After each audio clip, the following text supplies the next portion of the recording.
कहा कि उधर कहाँ कोई आदमी है?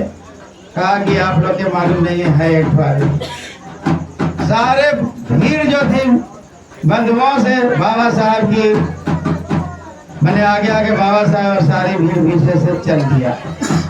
और जब जाते हैं तो राम के पेड़ से रमाबाई छिपी रहती है। तब रमाबाई क्या अभी बाबा साहब क्या कहते हैं रमाबाई से, यही रामों से तू मंच पर काहे नहीं आए?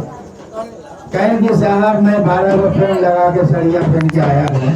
अगर मंच पर बैठते तो लोग पूछता कि कौन है, तो लोग मुँह मुँही जान जाता कि अम्बेडकर के पत्नी है। तो यही कहता कि इतना पढ़ाई पढ़ाए अगर पत्नी 12 को फ्रेम लगा कर साड़ी पहन ले। इसीलिए आपका कद छोटा नहीं होगा साहब, या छोटा कर नहीं करें हम, इस वजह से मन पर नहीं गए। उस घड़ी बात को सुन करके अब बाबा साहब के आंख से आंसू आया बंधो। अब आंख के आंसू पोंछते हुए कहें कि रामू आज तो कुछ मांगो।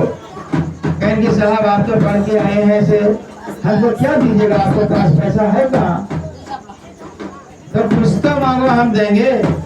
3 बार रामा भाई ने भटवा ली कि साहब जो मांगी ऐसे देंगे। कहा कि एकदम देंगे। 3 शब्द से उन्होंने पक्की कर ली।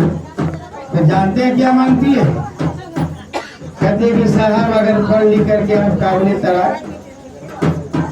काबिल तारीफ प्राप्त किए हैं तो भारत में कुछ ऐसा महिलाओं के लिए नियम लाइएगा कि हमारा जैसा 12 गो पेंट शर्ट के सभी देश के नारियों का पहनना नहीं पड़े बंधुओं।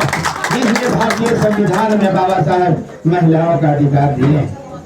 इस बात को नहीं समझते हैं और क्या करते हैं कि बियाह बेटा बेटी के करेंगे, ढोलकी में ले लेंगे लग